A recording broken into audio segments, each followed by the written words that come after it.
संस्कृति आज्ञा लोककला भितर पाला हूँ सर्वश्रेष्ठ। पालारे साहित्य ज्ञान आ विभिन्न प्रकार काव्य कविता राग रागिणी छांद चौपदी काट थाट नाट घुट उपर आधारित पाला पाला संस्कृति भितर माने जनसमुद्र भितर पाला कला परे जो असामाजिक लोक पाला को देखी पालार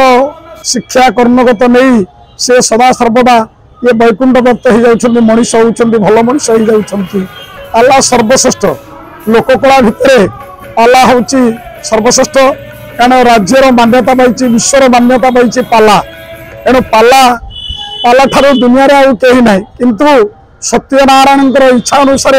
सत्यनारायण सेवक हिसाब से पाला गायक जो पालारे विदूषण देवता गायक परिहासका इतिहास पुराण की सभा संप्रांग लक्षण एवं पुराण ऐतिहासिक जुग कथा इतिहास कथा एवं आलोचना करी गायक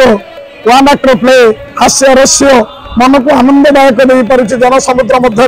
कवि सम्राट उपेन्द्र भंजंगर वैदेशी विलास कहे एणु आज्ञा जड़े कैवर्त आदि भंजंगर कथा को अनुकरण करी रामचंद्र पदधौत करी से आज उद्धार हो जाइछि किंतु बधिर मुहईर बोइला तौर शुणिली पथरे पथर अबला बाली पड़ू तो चरणु आशंका उपजेणु नौका नायिका हेले बुड़ब भेड़ा ए वृत्ति एम पोषे कुटुंब बसाई नदेवी नावे नधई पद कैवर्त धीवर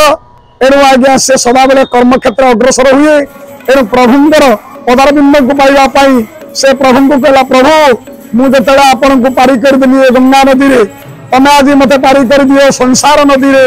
एणु आज्ञा ठाकुर कौन कले भाव विहर होई भक्ति रे कैवर्तर आज्ञा पादटा को बढ़ाई देले अरे बढ़ाई देले पयर भावग्राही रघुवीर पयर खड़ित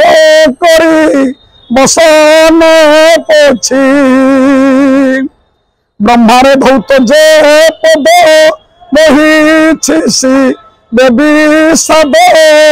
न पाई चरणामृत पान करिछि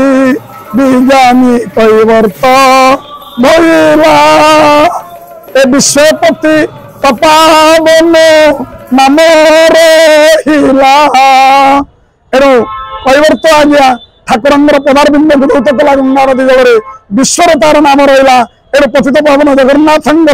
आदि नाना क्षेत्र में कैवर्तर नाम रहा एणु जगतवासी कैवर्त को अनुकरण करी ये शंख क्षेत्र श्रीक्षेत्र धाम नीलकंदर पर्वत कल्पवट मूल प्रभु जगन्नाथ महाप्रभु दारुब्रह्म रूप पूजा पाँच बौद्ध रूप एणु भक्त मान को आज कलाकृत करने शरधा बाली श्रीक्षेत्र धाम पुरी धाम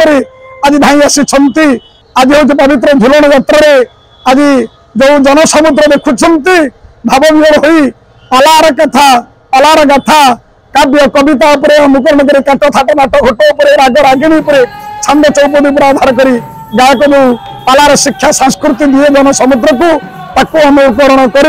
जगतवासी सदाबले कर्मगत कर शाश्वत प्रेम को आनी हृदय ये संसार तरी जाउछंती।